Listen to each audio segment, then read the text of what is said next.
这些就是我等一下采耳会用的工具哈。这个是耳勺，就是来挖一些那个耳垢。这个也很重要，就是夹子，会夹一些那个耳垢比较大片的、比较大块的，用这个。然后这个鸡毛是采耳最灵魂的一种毛，它就是会碰到耳道里面最里面的一个点，就很舒服的。像这些呢，就是我用完我就会消毒，就是用酒精消毒，然后再放进去那个紫外线上，消毒。然后这些毛的话，就是一次性用完就是丢掉。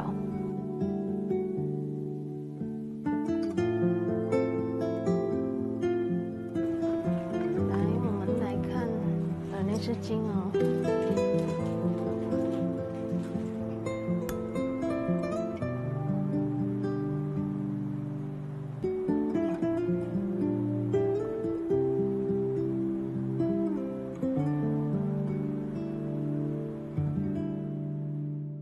Hello, xin chào mọi người. Mình tên là Huyền, mình là người Đồng Tháp. Mình hiện tại mình đang sống ở Đào Viên, Trung Ly. Ở đây mình có mở một cái tiệm lấy rái tai. Nếu mà mọi người nào có cần thiết lấy rái tai thì đến tìm mình nha.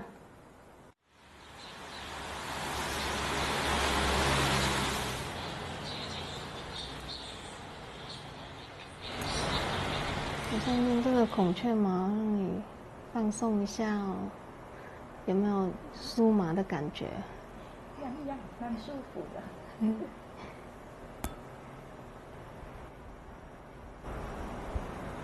先让客人耳朵他习惯一下，就是有东西碰到他，就客人不会那么害怕。如果你突然就是来采耳的话，碰到他耳朵，他有些客人他会害怕。对，外面这边会比较痒哦。进水。不知道这有没有？是哦，就觉得好像比较容易痒。有啊，感觉就是那个耳垢比较多，没有超过1个月吧，差不多1个月了哦。差不多1个月了。因为我刚开始是做美甲，然后我自己本身是很喜欢采耳，我去找了好几家店去体验。我去采耳的店家，我会看他们那个 YouTube 上面的影片。然后就发现说，哎，这个采耳的询问度其实蛮高的，那我就想说，哎，采耳应该是会红起来，所以我就去学了，然后现在用这些毛来去按摩它的耳道，然后这个鸡毛通常喜欢采耳的人都很喜欢这一只，因为对他很喜欢。因为这个鸡毛它的顶端呢，会碰到我们耳朵里面最里面的有一个穴道，这个毛顶端碰到那个点就会痒痒，就是很舒服。一试成主顾，超舒服的，我觉得超级舒服。然后我觉得采耳过程中最一开始他敲那个的时候，就直接给我一个仪式感，让我进入那个模式。那最舒服的其实是那个鸡毛的穴道按摩，对，那个真的是 touch 到我一个我自己挠的时候完全不会抓到的点。我觉得就是老板娘在采耳的过程中，她的手超级稳。就是有时候我们聊天聊得很开心，然后在那边笑或什么，结果他采耳的那个手势都不会有什么震动啊什么，就很稳，所以他在采耳的过程中，我觉得安全感很够。虽然你的耳垢没有很多，只是说耳毛很多，卡住，对，会卡住我。我来台湾刚开始第1年的话，我没有工作，然后第2年就怀孕了嘛，就生小孩，然后小孩满3个月，我就把他送去那个托育中心，然后再来就是我去找工作，自己去找工作，刚开始是做那个电子工厂，再过来就是做翻译，那个工作辞掉，我就刚好遇到一个姐姐，她也想要我一起开那个小吃店。然后我们就算是合伙的，我就开那个越南小吃店。后来就是因为有一些原因，然后小吃店就收掉。那我就想说，还是学一个技能比较好，这样比较你到哪里都可以赚钱。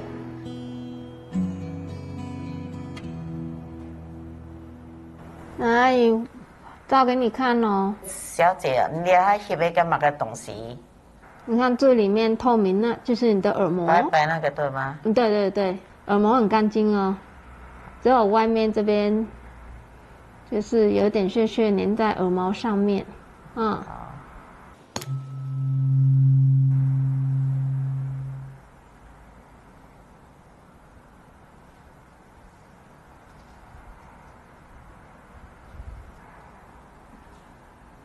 如果平日的话，一天就是至少了3、4个，然后假日的话会比较忙一点，会到5、6、7个都有，最高纪录一天13个，我会忙到晚上11点多12点。对，我曾经有朋友问我说：“哎呦，你干嘛做那个美甲？就是好好做就好了，你干嘛去学采耳？那个耳屎感觉好恶心啊什么的。”但是我觉得还好啊，那也没有什么啊。做采耳哈，我觉得最重要就是要有耐心，不是每个客人的耳道都很好处理，有的耳道是直的，有的耳道是弯的，有的是很窄的，然后就是要慢慢，要很有耐心。你一边用还要安抚客人的情绪，因为你一碰到它痛，它会乱动。虽然是大人呢，但是有些我一碰到它就闪。对。透过做试探人，如讲来买耳孔你阿妹咱买耳孔，阿爸咱买耳孔安尼，你哈张有你种诶，你哈妈张糖豆，透过无糖豆啊，无油安的东西啊，你哈张油啊，朋友介绍讲来去买耳孔试看啊。来去向师傅去，衰老改变等油菜鸡白当轻松安尼，你手指服务当苦啦，对跟行业咧，你也去来买耳孔的人佢都亲好个当生意做操的啦，来了去当师傅，跟来了去享受啦。为什么我会想要创业哦？其实我很喜欢学习，然后加上本身我的个性就喜欢那种比较学更多东西，然后每天都做不一样的事情，我喜欢这样，然后有点挑战性的。我出来创业啊，然后接触人，然后你的工作其实收入，你说刚开始可能会不稳定，但是你会有那个动力，你要一直要努力，要就是赚更多的钱，这样会有一个目标性。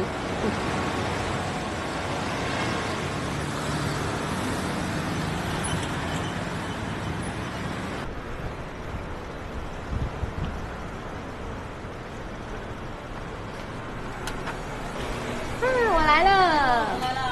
哎，等我一下。好。先上去。好，那我先上去。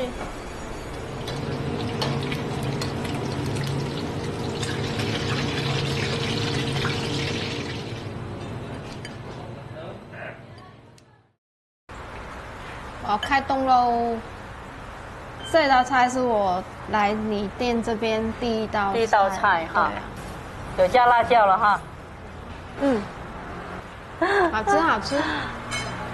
我来台湾的时候，我一直找那个就是有小吃店啊，然后玉英姐的店是我在台湾吃的第一家越南小吃店，整个感觉就是很像我们在越南那边吃的烤肉干拌米线一样，味道，对，味道是一样的。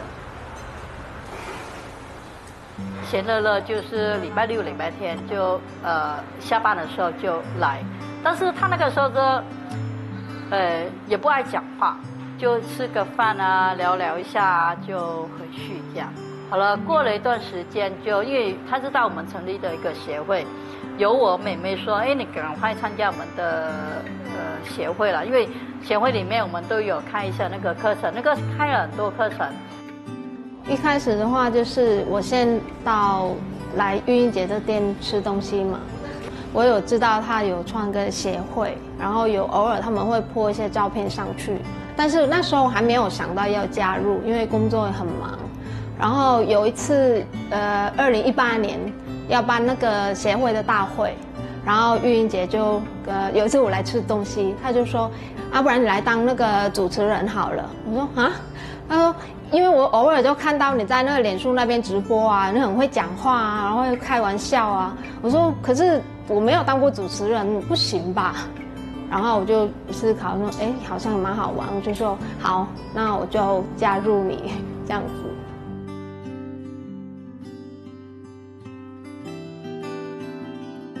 我从越南嫁来台湾已经30年了。好了，我创这个协会的话是12年，因为我那个时候嫁来台湾，要是越南菜的话很难找。后来我觉得还是开一个越南牛肉河粉的店。一开店下来的时候，就很多姐妹嫁来台湾，因为她想吃那个家乡的菜嘛，就到我店里吃。边吃的话，就家里有什么问题的话，一直在跟我讲，一直跟我反映。很多姐妹还是移工嫁来台湾，都没有一个单位可以就是帮忙他们，所以那个时候我就还是成立一个协会，一个协会好像一个姐妹的家一样，有什么问题就来找我。我会帮忙姐妹处理事情，这样。问题印尼的话，我们打电话过去关怀，他们会听得懂国语吗？应该要派印尼的翻译人员才对啊。马来西亚应该可能会听得懂中文，那没关系啊。菲律宾、印尼跟泰国又叫我们去关怀，觉得很奇怪。就是这个是指定给我们。对啊，叫我们要打电话给31个人，每个人都要写个记录，而且给他跟他反映一下。所以他现在规定就是这个是每个月吗？应该1年有大概3次吧。对啊，但是我找3次。因为以前我们嫁来台湾，那个时候不是新住民，那个是我们是外籍配偶。但是我们一到外面讲话，到外面买东西，我们有一个口音的话，就是有个歧视，以前歧视很严重，而且那个时候姐妹有什么问题的话，没有什么单位可以帮忙她的。但是现在过了10几年、20年后，完全不一样。这嘛是跟台湾不同款的你这，但是都有这道的气氛哦。是的，那我们就一起来欣赏桃园市业配决定促进会。台湾政府办了很多活动文化，给台湾人了解我们这边的各国的文化、各国的美食，所以台湾人慢慢就是看到我们新住民现在的文化，还有在台湾的生活。车牌要在我们的中间。转蝴蝶配，看右，快一点，不是慢。协会里面我们都有开一个那个课程，那个每一次有我们开一个舞蹈班或唱歌班的话，他第一个报名就是他很喜欢。好了，每次参加都乐乐就很乐意，他就那种的一种小女孩那种的学习能力都很棒。还有就是他现在担任我们的桃园市业配权益促进会的第4届的理事长。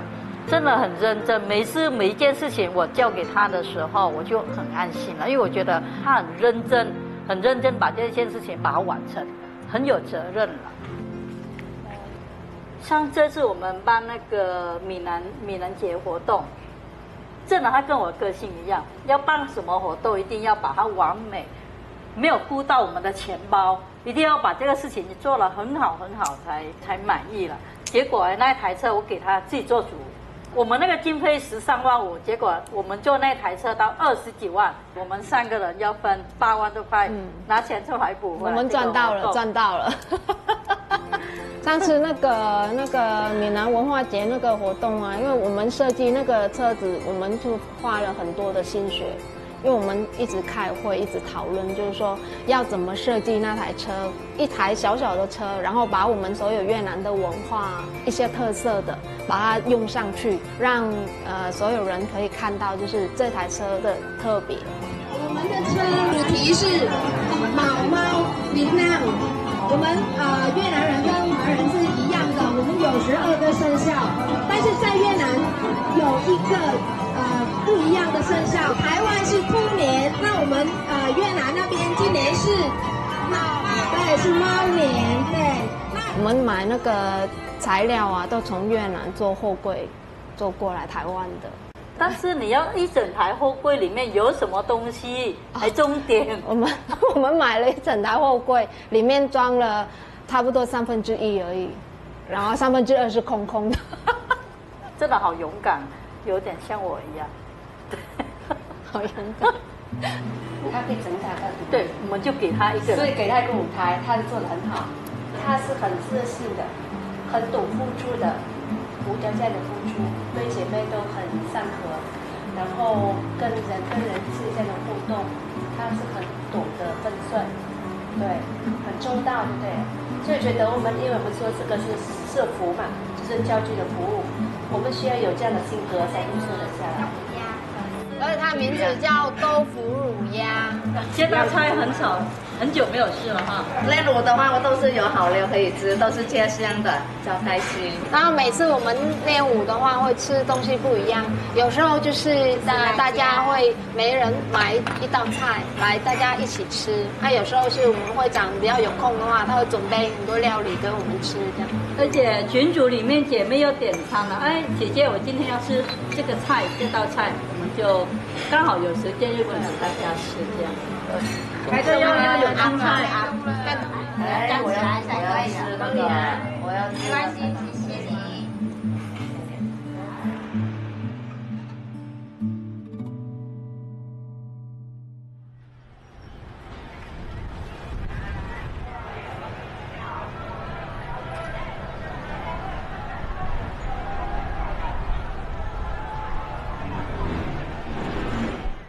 Hello， 老板娘你好，我要跟你买这个。在越南的话是不会插花，因为那个家里走出去就都是花了，对我爸种的。但是在这边就是因为我很喜欢种花、种植物，但是我没有地方就是有时候休息在家里就买一些鲜花回来插，就是看着很舒服。这个叫什么？腊梅，腊梅。红烧灰。啊，那就2个。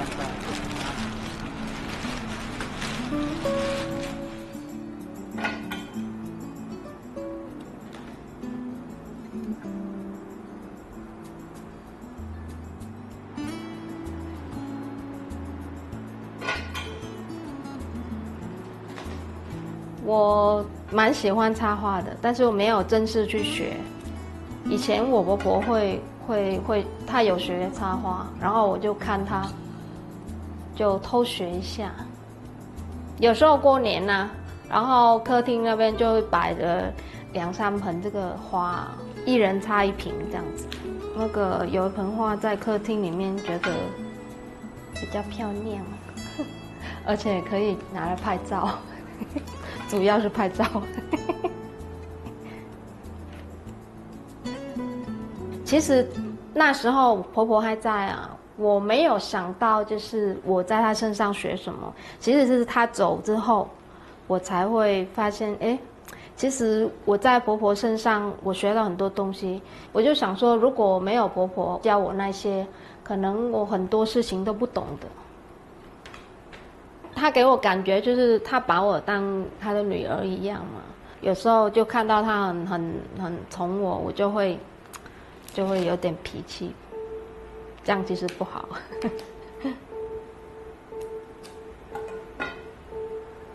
在那个时候我没有发现，就是我婆婆是我人生中的一个算是个贵人吧。是后来其实我婆婆走了，然后我慢慢可能也比较懂事了，我才会想说，真的我婆婆真的对我很好，就觉得说好像就真的我妈妈一样。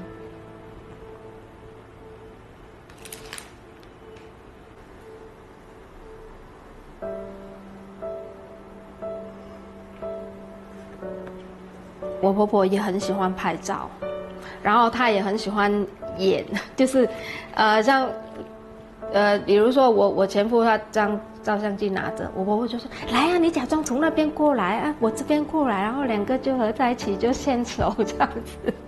她就很喜欢，她就是有那个好像很有演戏的天分。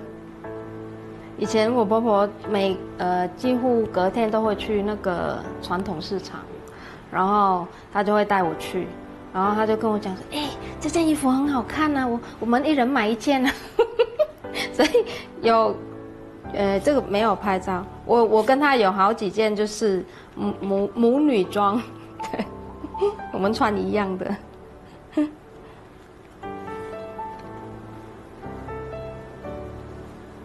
其实那时候我是在胡志明市啊，然后就跟我老师学中文。那时候我婆婆她是跟一些朋友去越南那边玩，然后我老师刚好就是当他们的翻译，然后我老师就跟我说，如果你想要中文进步快一点，你就跟着我去当翻译这样子。后来就认识我婆婆。有一起去走走啊，吃饭啊，然后聊天这样，然后他就问我说：“哎，你现在有没有男朋友？”这样，他有2个儿子还没有结婚这样，然后他就跟我要照片，就是他就拿给他，就是我前夫看，就认识，然后认识了，我们写信，然后有讲电话，就差不多3个多月，就他再去越南，然后那时候我们就结婚。喝点儿汽水怎么样？蛮好笑。喝点儿啤酒怎么样？这本就是叫《越南新娘跟月老的学中文的书本》。这本是那时候我学，然后就是准备要过来台湾，就会学这些基本的。我是对中文蛮有兴趣的啊。决定结婚的那时候，我就打电话跟我妈讲，我说妈，那个就是有台湾那边过来，然后就是我决定结婚这样子，然后我妈说好啊，那你决定就好，我觉得是一种缘分，对，那时候没有想很多真的，然后结果现在就在台湾。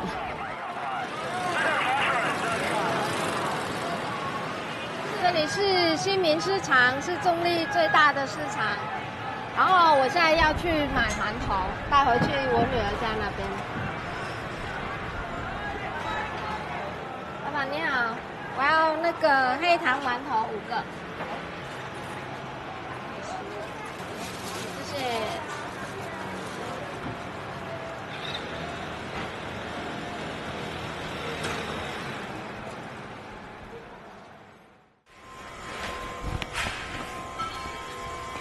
谢谢，开门。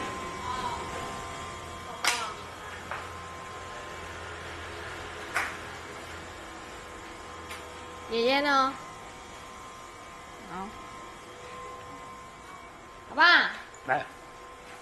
啊，我买那个黑糖馒头给你当早餐啊。怎么现在怎么有黑糖馒头？有，早上买。10点多。他9点多就关门了。嗯。我还有买那个米苔木啊，还有米粉。米苔木啊。对啊。我记得那时候我在从机场那边就是坐车，他们去接我，然后坐车到我前夫家。我心里想说，会不会就是都是很乡下的地方啊？如果我来这边，他们家就是比较乡下的，我就会很失望。对啊，所以从那个机场到就是家里，就觉得很不错，我蛮喜欢这个地方的。爸，鸭肉。放在那边。对啊，平常我有空的话，中午就会买东西回来跟他们一起吃饭。平时白天是我一下是较多了，因为上课在台北。租房子在台北上课嘛，东吴大学嘛，比如做生意嘛，所以平常是一个人是比较多啦。我的家庭是没有去读营啦，年轻的2个都在国外啊，这很简单而已啊那他也不会常常做来资本，他这个挤一挤吃饭啦，不会啦。前2-3月前都不给啊！我安尼喊咧希望讲，大家做在一起，生活就较生气啦，较闹热啦唔会讲孤孤单单的。嘛，当然也是沿路人家己后生有后生人的想法啦吼。啊，沿路人家是老人家，尤其像哎退休了后，啊，内容无出嘛吼，就较孤单啦。那是假的。其实，在我心里哦，离婚是我跟我前夫的事情。但那一个家是我来台湾的，我第二个故乡这里，那也是我家。人呢，我们要懂得感恩啊。那就算我现在离婚了，我还是把他们当成家人，我还是感谢他，就是我待在台湾的这段时间，我都住在他们家，所以我就觉得是要感恩他，所以要对他都是一样的，从以前到现在都是一样的。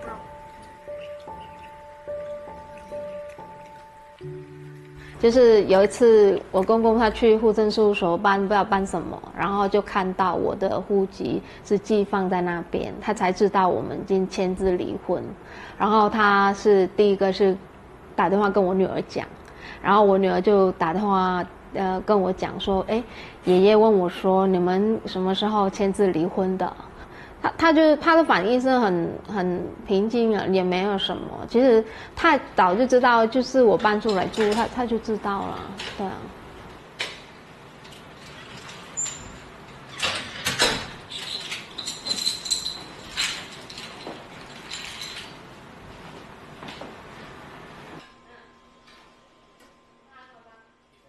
我有个想法，就是说不要让他觉得他失去这个妈妈，离婚然后我就不见，或是我对他不负责，或是他心里有什么他找不到我，我不会给他这种感觉，就是随时会找到我，我一直都是在他旁边这样，只是没有一起生活而已。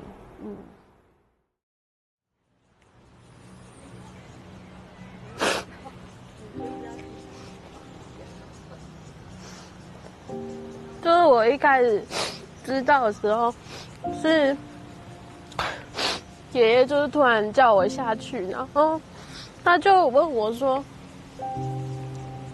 你爸爸妈咪怎么离婚？”然后我那时候就其实我不知道，然后我后来我就我忘记我是问爸爸还是妈妈，我就问说：“你们怎么离婚的？”然后那时候。因为妈妈刚搬出去住没有多久，然后长大之后比较知道他们其实个性没有到很契合，然后后来就想说算了也没有关系，就是反正就我还是一样会觉得说他们感情很好，可是如果遇到一些地方就是他们可能会吵架，然后可能爸爸会对我说妈妈怎样，然后妈妈也会对我说爸爸怎样，我就会觉得说有点难过，就是不想让他们就互相骂对方不好，所以离婚我觉得没有怎样，但是就是不想要听到他们讲对方不好，然后也想要就是像之前一样，可能3个会一起出去玩，然后一起去吃饭之类的。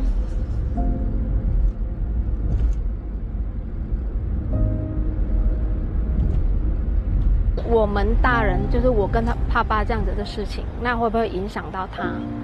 我觉得是会影响，所以那几年我都会一直，就是在让他那个有心理建设，就是我跟他爸离婚是，真的是我跟他跟他爸是分开的，即便我跟他爸没有关系，只是现在是家人的关系，但是我对他的爱是永远不会变的。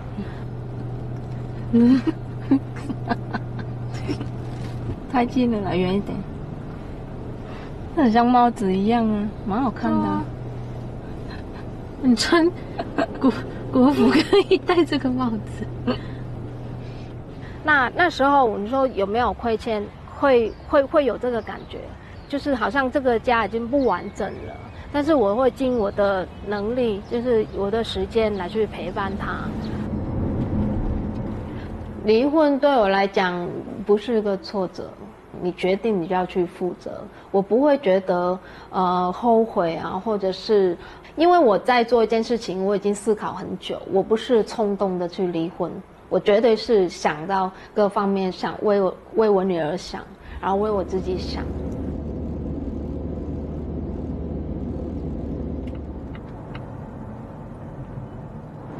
放暑假之后，常常就是会带我去什么公园啊，然后去大溪啊之类的。以前就是做别的工作会比较忙嘛，然后也没有就是自己的车，然后就想要去哪里玩不是到很方便啊。有自己的车之后，就会常常带我出去，然后就也可以练车嘛，然后也可以出去走走、晒晒太阳之类的。其实，在以前呢，就是常常因为没有车啊，都会坐朋友的车啊。如果有娱乐的话，就是都会找一些姐妹啊，聚餐，然后吃东西、唱歌之类的。啊，后来其实我觉得人呢都会有一段一段的会不一样，想法会不一样。后来我就想说，我很喜欢户外，就想说去户外感觉比较好。就可以运动，然后晒晒太阳也是对身体是好的。现在目前的这种娱乐是对我比较有用，会让我放松心情，会达到那个效果，而且也比较健康啊。然后到户外走走，看看风景啊，让眼睛可以得到休息啊，这样其实是不错的。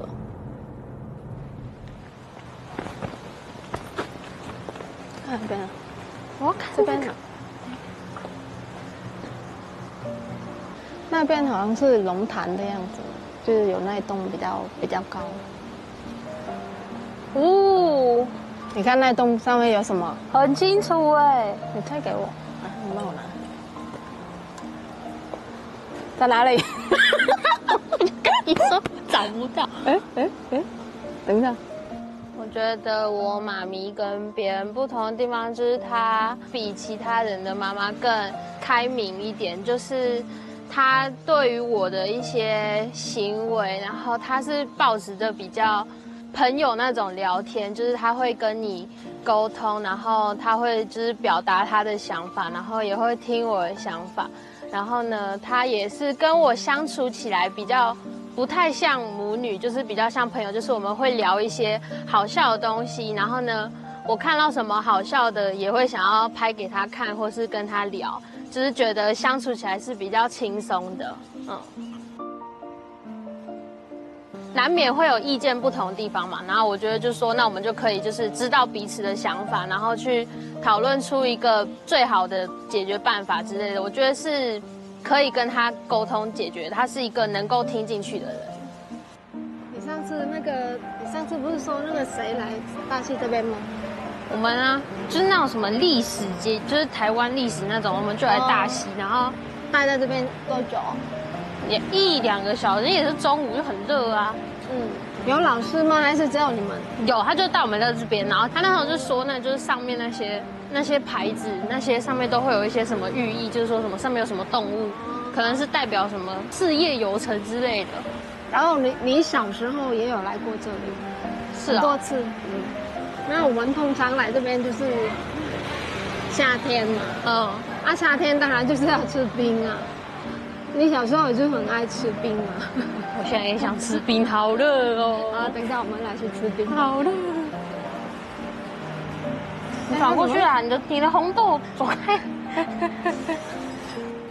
我觉得他不会很少陪伴我，因为虽然他不像其他的妈妈，就可能是都在家里面，就是一直都在家里，就是陪小孩。可是他就算出去工作，他也会像现在来说的话，他可能一个客人是早上1点，一个客人是下午5点，他就会趁这中间这一段4个小时，就是会想要带我出去走走，然后或者是中午晚上的话，就会趁那就是2-3个小时的空档回来煮饭。就是像前几天，他就是明明就只剩下1-2个小时，他就要去忙，可是他还是会带东西回来吃，或是回来煮给我吃，所以我觉得他不会比较疏于陪伴我这样子。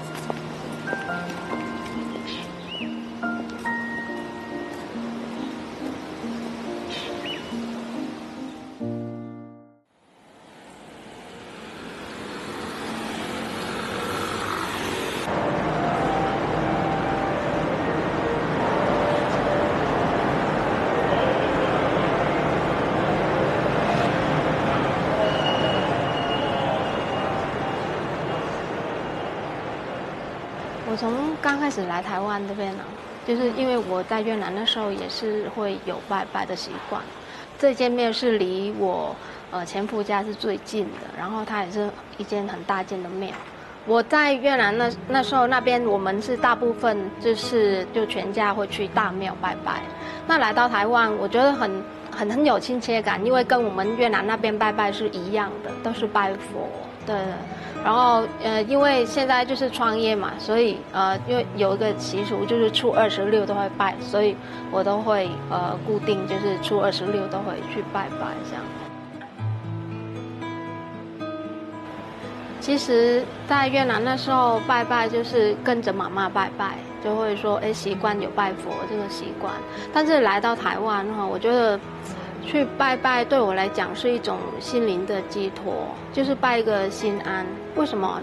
因为我妈她身体不好，但是我没有说每次我都会飞回去看她，然后我就想说我会去庙里拜拜，祈求她能平安，然后我全家就平安顺利这样子。所以我觉得拜拜对我来讲是一种心灵上的一个寄托，我把这个我的愿望就跟佛祖讲，然后可以帮助我，然后达成我的愿望这样子。因为我目前最担心就是妈妈的身体，所以我只能就是来这边拜拜，然后祈求就是妈祖啊，就是帮助我妈的身体能够好起来这样。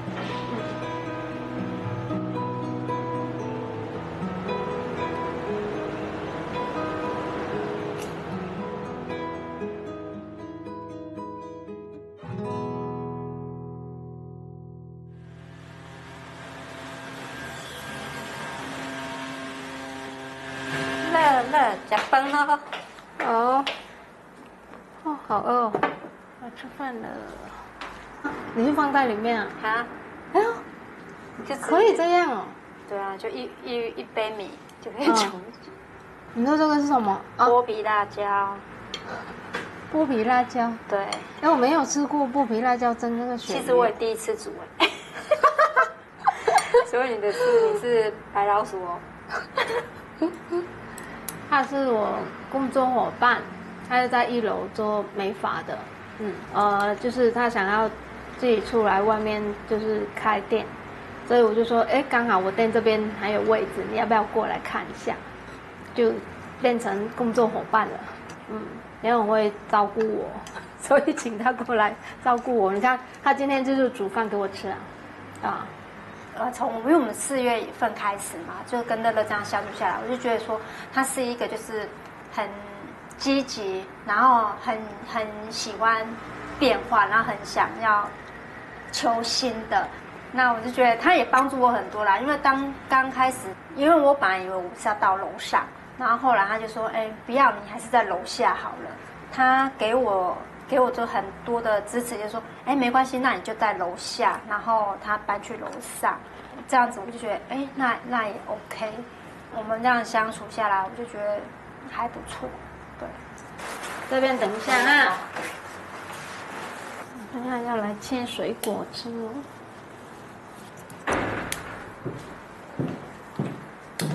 其实我刚开始是开这个店也连美甲也一起。我想说，因为刚开始也不知道这个采耳会做得起来嘛，那时候也没有想那么多，还是有接那个美甲的客人。后来采耳的客人越来越多，我就把美甲收掉。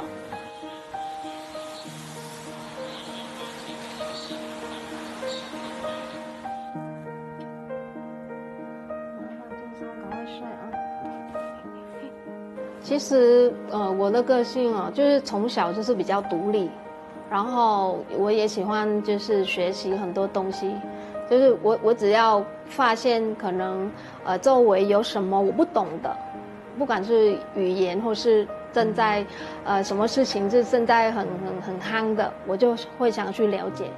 然后我也不喜欢那种一成不变的生活，对，所以我就会学了很多，我有兴趣的我都会去学。那你说创意，其实刚开始我考虑很久，要不要就是比较安分一点去工厂上班啊，然后上班下班这样子领薪水，这样就生活会比较平淡一点。但是它没有那个风险，就是你要因为出来创业就会有风险。但是我觉得你既然下去做，你一定要把它做好。我会想了很多办法，我会去爬文，去看别人的网站啊什么的，这样去学习，然后我就会吸取了一些我觉得我应该要做，然后我会跟他不一样的。加采耳啊！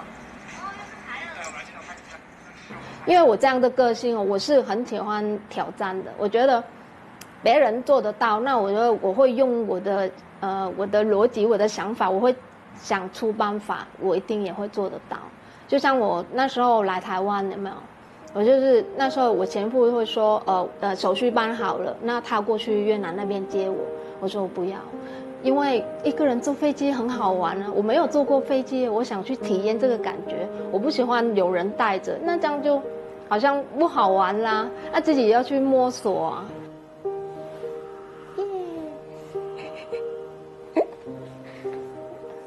开这个采耳店，那时候我有在滑那个，就发现刚开始玩抖音没有很多人，刚开始也没有直播这个项目，后来他就有开启那个直播的项目，我发现那人越来越多，那是不是我就是采耳的时候，我手机就开着直播就放那边，让更多人会看到。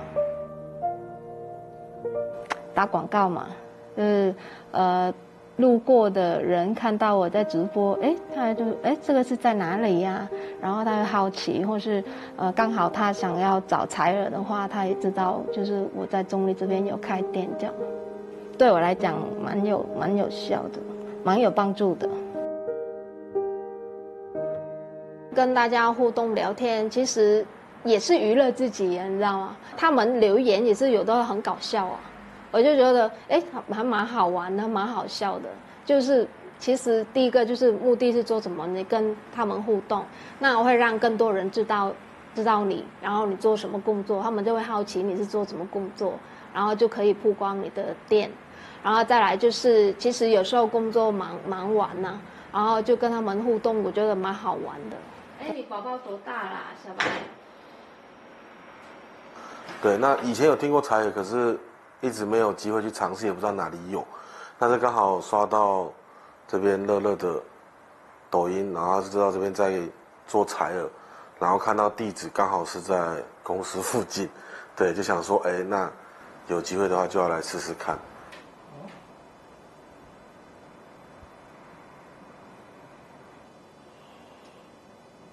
我们觉得就是在台湾，我们有很多工作的机会。然后我们又可以赚更多的钱，就可以帮助那个越南那边的家人。因为为什么我们会这样子？因为越南女生啊，越南人我们会很看重那个孝顺，那个一定要孝顺，做人一定要孝顺，不管你是男生或女生。那我们嫁来这边，嫁这么远来这边，然后这边又那么多工作机会，我们会告诉自己说，我们一定要努力，要赚更多的钱，然后可以帮助越南那边的家人这样子。那我们蒸汽是护发的时候再用，先洗脸，就也是要看客人他有没有这个需要。不是用护发，然后我们就开始按摩啊。对，先不要用这个，我们先按摩。不管在台湾或越南，因为我们母亲社会嘛，我们是女生一定要打拼的，因为我们离家背景，我们一定要到新的一个国家，我们一定要努力。但是他不是工作赚钱，他不要家庭，不会这样。他边工作赚钱，但是他还是会把了时间顾家庭，尤其照顾小孩子。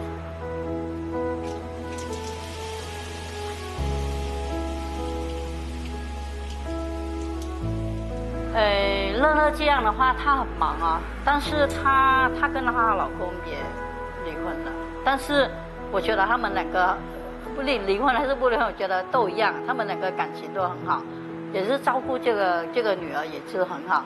每一次活动的话，我又看到她老公都来帮她拍照，帮她带她女儿来参与，我觉得离婚但是好像一家人一样，我觉得也还不错啊。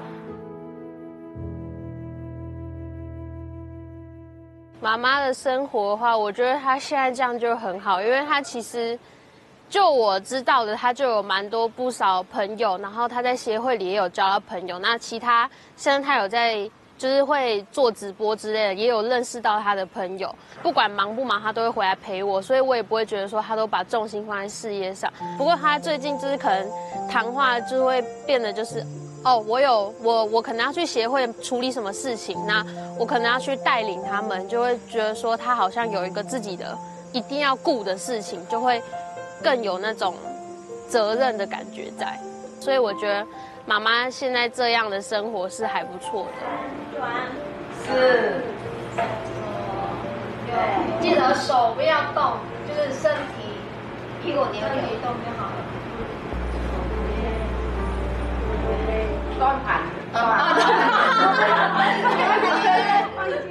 其实真的讲，我不是那个就是很贤惠的女人，我也不是一个就是乖乖待在家里等老公回来，就是赚钱养我的那种女人，我不是。所以我会有很多赚钱的想法，我想要自己去闯，自己去用自己的双手去赚钱。那离婚对我来讲就是一种，好像是一个人生的一个小小的坎。那我就是选择我碰到这个坎，我没有在那边被动的、安分的，然后就是就觉得婚姻不愉快，我就跨过那个坎，就是跨过一步。所以我觉得人生有时候就是你要做选择，你就是离婚就是得到自由，但是你会失去了可能一个家庭嘛。那我在我心里，我认为这个家庭就是它只是转换一点点而已，我还是有这些家人，只是我变单身了，就这样子。我是乐乐，我在台湾生活已经20年了。台湾是我的第二故乡，我很喜欢台湾，因为这边有我亲爱的家人。我其实生活有酸甜苦辣，但是我现在很享受我的生活。我希望大家能够跟我一样，就是享受生活，然后快快乐乐、平平安安的过生活。你挡住我。按老人家，你也就希望讲吼，佢2-3年前人嚟讲合得来，老夫家也合得来，嘛只有就他这个种的穷下生活就看闹眼了。就是要记得睡好、吃好，不要都不吃早餐、不吃午餐。心情不好的话，可以跟我说，虽然我可能帮不上什么忙，也有可能就是因为我害你心情不好，但是就是我还是很爱你，所以你要多回来陪我，然后也要照顾好自己，就这样。妈妈，我爱你。